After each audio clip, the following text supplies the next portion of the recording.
Busy weekend here in Fayetteville. It starts in Nashville, though, tonight with Arkansas and Oklahoma. That's the game of the day at the SEC tournament. It's going to be an 8:30 tip-off approximately. And again, it depends on how fast the other games before it go today. Arkansas and Oklahoma in the quarterfinal round. Winner moves on to the semifinals tomorrow. OU's gone 2-0 at the tournament so far, 86-74. They beat South Carolina 2 days ago, and then last night, really impressive looking win, 83-63 over Texas A&M. Oklahoma, they're on the bubble of the NCAA tournament. Every time they win in Nashville, it helps their postseason resume just a little bit more.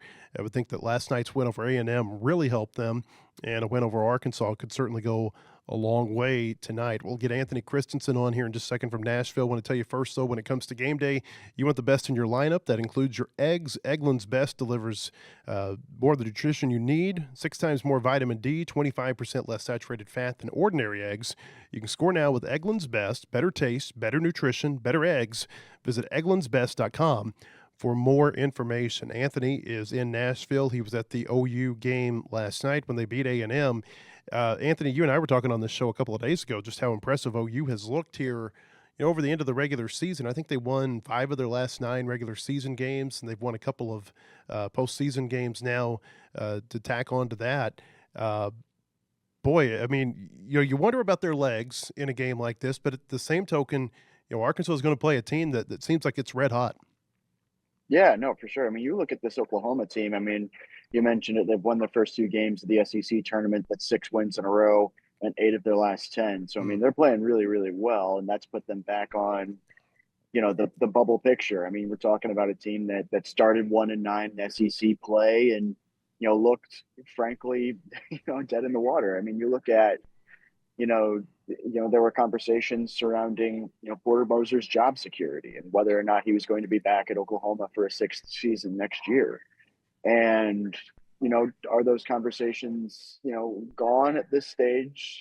I don't know that they are, but you look at just how well they've turned things around and how well they're playing right now. And, and the key thing is how poorly other teams that are on the bubble are playing right now. Mm-hmm. And, you're looking at, a team that's really, playing itself into that conversation. I mean, you look at, not just the wins, but they've also just been playing really well as well. Just you look at, I mean, from the opening tip last night against A&M, I mean, it was all Oklahoma. And I mean, with the exception of a 10-0 A&M run early in the second half, I mean, it was Oklahoma's game from start to finish. And yeah, they've looked really impressive. Nigel Pack over the past few games has been really awesome. Darian Reed has really picked up, a lot of key moments in the SEC tournament, especially. And Xavier Brown has really played well as well. So, I mean, it's a team that's really clicking on all cylinders. They're playing, I think, at a bit of a quicker pace than they were, when they were in their slump. Mm-hmm. And then I mean, just their offense has looked awesome. Defensively, they've looked really good, in the past couple of games, especially. But yeah, it's a team that's really red hot, and with a lot of the other teams, on the bubble, playing poorly in conference tournaments. With a win tonight, Oklahoma could find itself on the right side of the bubble. Yeah, so I'm looking here at Joe Lunardi's site. He's got Oklahoma as the first team out in the NCAA tournament, and you think about Miami of Ohio losing in the MAC tournament this week, and that's a bid stealer because now the MAC is going to get 2 teams in the tournament as opposed to just one. And so, like if you're a team like OU, you were rooting for Miami of Ohio to go on and stay undefeated and win that conference tournament. But I think if OU were to beat Arkansas tonight, they're going to be in a good position. I would think even if they lose to Arkansas, say like it's a competitive game, kind of like the game they played in Norman earlier this year, I would think that the selection committee would look favorably upon that result. You look back to that game, you were there, Anthony, in January when Arkansas won 83-79. The 2 things that stand out to me about that game, number one, was that the pace of the first half felt like it was played at the pace Arkansas wanted it to be, where it's up and down the floor, but OU was winning at halftime. They got up to a big start, hit a bunch of threes, some crazy threes, if I remember right, some long-range threes. Yeah, Nigel Pack was hitting them. Oh, yeah. No, he was great that game. I'm looking at the box score right here. Let's see here. He had 22 points, and I think he had like 15 or 18 at halftime. But OU slowed it down in the second half, and Arkansas was able to win the game playing at a slower pace, which is not the style that Arkansas wants, not the pace that Arkansas wants. They want that game going up and down the floor. And so you talking about OU playing at a faster pace the last couple of games, that's really intriguing because I think that would potentially play into Arkansas's hands. And then, of course, the other thing that stands out from that game in Norman is just the fact that Darius Acuff took the game over at the end, made 2 or 3 really big plays in the last couple of minutes, and it felt like he kind of willed Arkansas to the win that night. Yeah, no, Darius Acuff and Malik Thomas, if I'm not mistaken, combined for 37 points in that game. And, they've obviously they've been the first and second option for Arkansas throughout the season, and, for good reason. And I remember from that night in particular, I thought that was, one of their better 1-2 games of this season. And they really obviously needed it as well. And yeah, I mean, you look at this Oklahoma team, obviously they were competing when the game was, going at that high pace, and, they were playing really well, I thought. And now you're looking at a team that looks comfortable both playing in that kind of game and in a, an up and down kind of game. Obviously really took it to Texas A&M, which likes to play at pace and really tries to put on a lot of pressure. And, it's that, yeah.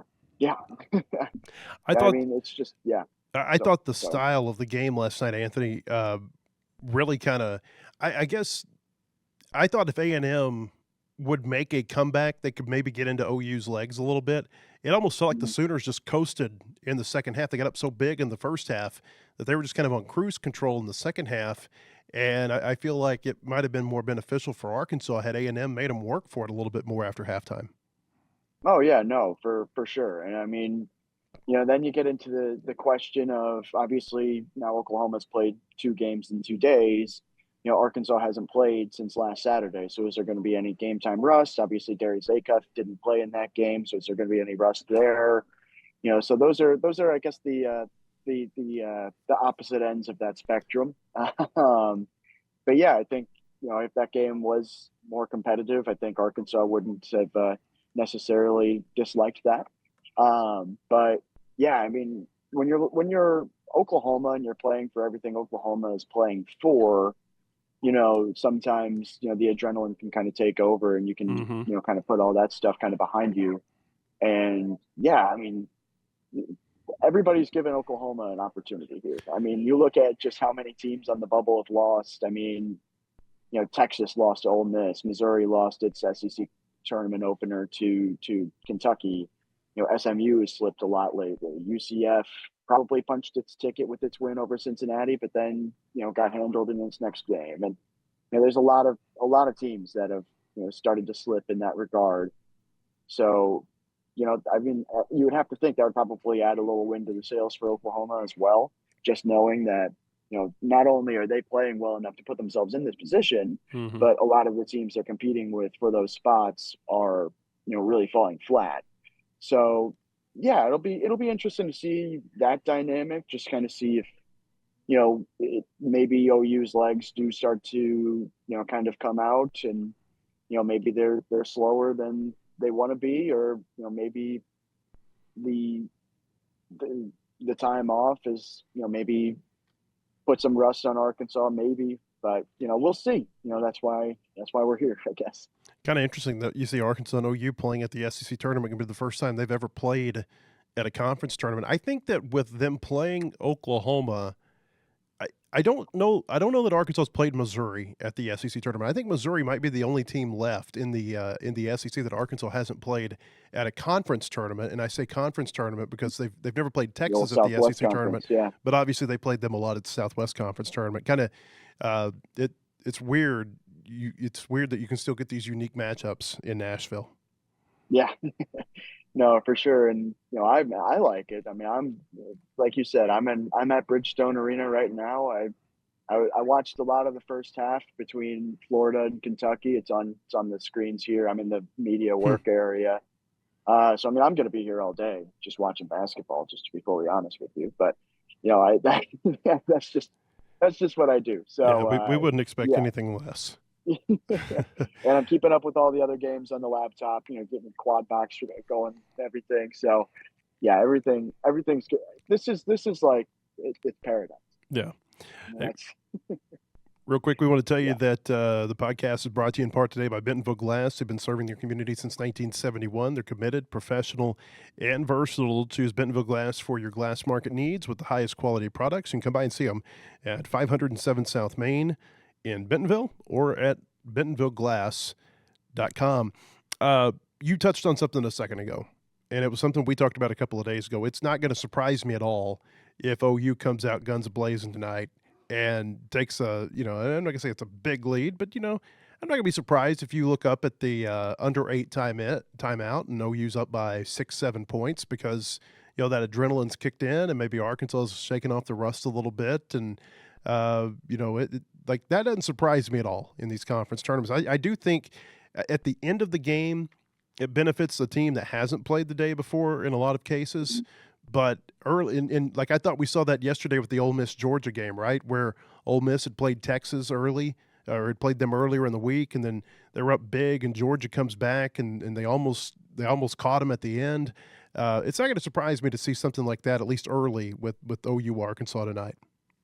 Yeah, no, for sure. I think that's definitely a possibility. And like you said, that's kind of where the double bye especially kind of comes into play and why you want that. I was at I was stunningly, I was at the Ole Miss Georgia game last night. It wasn't the greatest basketball ever played, but yeah, you saw Georgia, really make a game of it at the end, despite trailing by, I think, as many as 20, 21 points. So you get all of that, and yeah, then the double bye kind of comes into play, and Georgia almost stole the game away when it probably shouldn't have, but and then obviously Ole Miss hung on in the end. So I think that could be definitely a factor.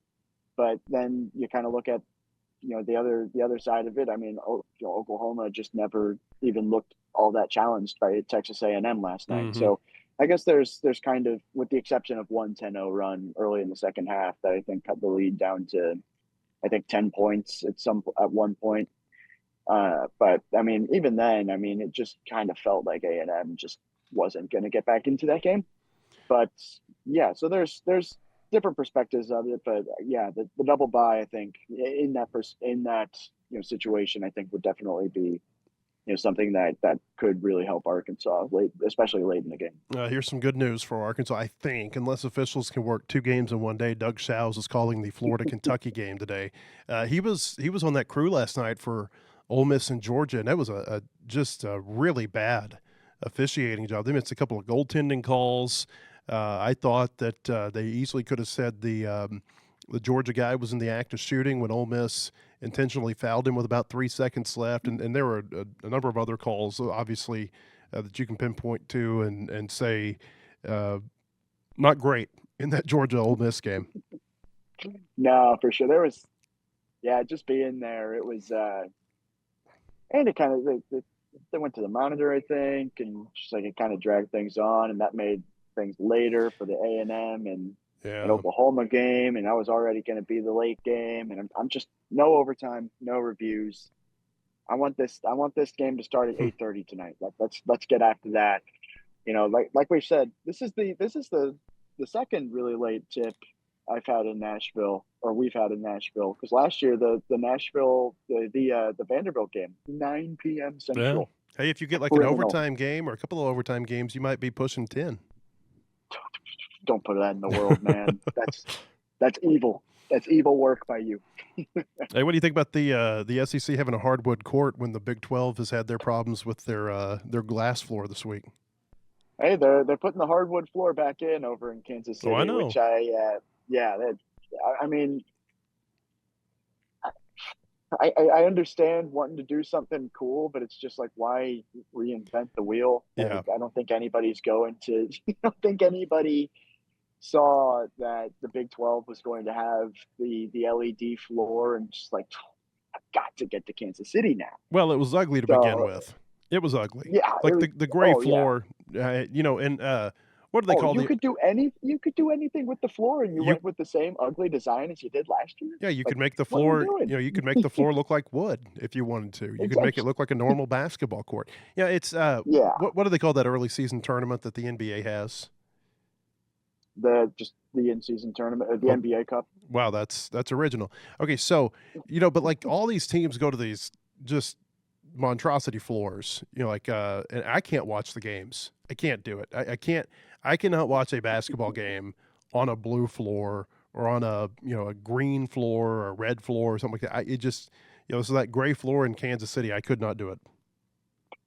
Yeah, it was bad. And then, I mean, obviously, not to mention just like it made everything. Obviously, it was like more slick. So, Mhm. I think we saw Christian Anderson at Texas Tech, get hurt, which is, quite obviously bad. Mhm. You don't want guys to get hurt. And for Texas Tech, I mean, that's a potential, and I don't know the extent of the injury, but that's a potential, really bad thing Yeah. given, it's right there on the four line and could very easily drop off of that because now, obviously, it got kind of blown out by Iowa State in that game, and Arkansas is right there trying to get on the four line. So, that's detrimental to Texas Tech and in turn the Big 12 because obviously you want your best teams to have the best chance to win, and having a worse seed line maybe hurts that. And obviously, JT Toppin was hurt well before that as well, so there's all of that, and I'll let the selection committee have that debate and all of that. But yeah, I mean, regardless, the LED floor, the glass made it more slick, and I'm happy that they've changed their minds and are making the right decision. But at the same time, it just I yeah, it was weird to begin with.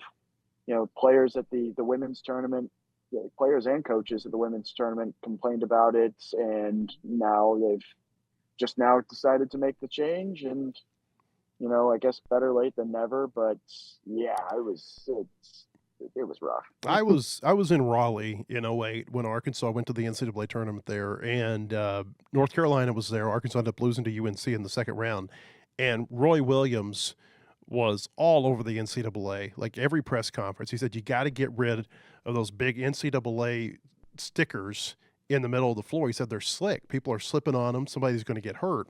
And sure enough, next year they took him out. That's what I thought of whenever I saw all the players slipping on that glass last night at the Big 12 tournament.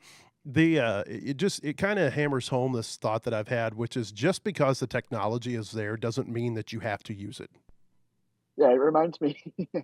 There's the line from Jurassic Park. Just because you can, or you were so. I don't remember exactly how it goes. Just like you were so consumed by the idea of you could do it, nobody ever stopped to think, should you do it? Hmm. So it's or it's something like that. I don't think that's the exact line, but it's like, what are we doing, man? Basketball is you got to play basketball on a wood floor. Like or outside on like pavement if you're playing out at the park, which is obviously a good time. But like, That'd be come kind of on, cool. man. Yeah, I don't think you can host an outdoor tournament. Well, So, I Ar- mean, yeah, so Arkansas OU tonight. You've like we said, you've seen OU in person last night. You saw them in person over in Norman a couple of months ago, month and a half. What's the key for Arkansas to get out of there with a win tonight and move on to the semifinal? I think it's guard play. I think you need Darius Acuff and Malik Thomas to obviously be themselves on offense, which I think everybody is just expecting that because that's what they've been all season. Those are two of the best scorers in the country, and you kind of know what you're going to get out of them and all of that. But I think you really need them to be ready to be all to play really well defensively. Just with how well Oklahoma's guards have played lately. I mean, Nigel Pack last night was awesome, Mm-hmm. and you look at Darian Reed and Xavier Brown. I mean, those guys have been really really good. They've gotten to the. I mean, especially last night, they got to the rim with ease. So I mean, that is also going to come down to your big guys being able to protect the basket. But I think that starts with your front court or your back court, excuse me, your guards, and being able to keep their guys in front of them, prevent them prevent their men from, getting in those driving lanes and getting to the basket, especially with the ease they got to the basket against Texas A&M. So I think that's probably, for me, the biggest key, that I see when I look at this matchup in particular. Winner of OU Arkansas will play either Alabama or Ole Miss tomorrow in the SEC tournament semifinal. Ole Miss kind of in the same situation as Oklahoma, where the Rebels have won a couple of games there in Nashville. Difference between Ole Miss and Oklahoma being that Ole Miss is going to have to win the tournament to get into the NCAA tournament. I don't know that Oklahoma has to cut down the nets this weekend in Nashville to get to the tournament. Again, I think they're awfully close. And you look at, you kind of go back through and look at some of their games this year, and they've had some really close losses, what I would call quality losses. Like remember they played Nebraska somewhere real random, like in what was it, South Dakota or North Dakota or something? Yeah, And the Sanford Pentagon. I really want to cover yeah, a game there. so they, and it came down to the wire. Obviously, they had the close game with Arkansas. I think before Arkansas came there, was it Missouri that broke their heart with like a 3-pointer from the logo or something? Yes, yeah, twice, 2 buzzer beaters to, Yeah, once so in regulation and once in overtime to win that game. yeah, For they've had Missouri, some it's just wild. close, what I would consider quality losses this year. This is a good Oklahoma team. It's a dangerous team. I think they're not Florida hot, but they're playing well. And They're playing very well. this Yeah. is going to be a tough. I would think this is going to be a tough matchup for Arkansas tonight, playing OU there in Nashville. One more thought, Anthony. It reminds me, Arkansas and Oklahoma played a late game in Honolulu one year. I think it was like an 11 o'clock tip-off. So this may not even be the latest game that Arkansas and OU have ever had, Central Time at least. Oh man, I mean, phew, that sounds. I think I would take that for the Honolulu experience, though. Honestly, Yeah, it was at the that's that. Rainbow Classic in December of 1994. Arkansas beat OU out there. OU had a really good team that year. Anthony, have Yeah, fun I in think I take Nashville. it. Oh, I already am. I'm watching basketball all day. I can't not have fun. It's a busy weekend. You can read all of Anthony's coverage there in Nashville at our website, wholehogsports.com. Here in Fayetteville, we got a big baseball series that begins tonight, Arkansas and Mississippi State. Razorbacks ranked number 6, Mississippi State ranked number 3. That's like the premier or one of the premier baseball series of the weekend. Softball's playing and maybe the premier softball series of the weekend. They're down at Alabama. That first series or the first game of that series begins tonight too. And then also here in Fayetteville, there's going to be 2 indoor national track champions crowned this weekend over at Randall Tyson Track Center. The men seem like they've got a really good chance at potentially winning a national championship on their home track this weekend. So I'm going to be at baseball. Anthony's at basketball. Christina Long's going to be at track. We're going to have people all over covering these games and events this weekend at our website, wholehogsports.com. We'll be back here on Monday. We'll talk baseball. We'll talk NCAA tournament bids. Lots to get to. Have a good weekend, everybody.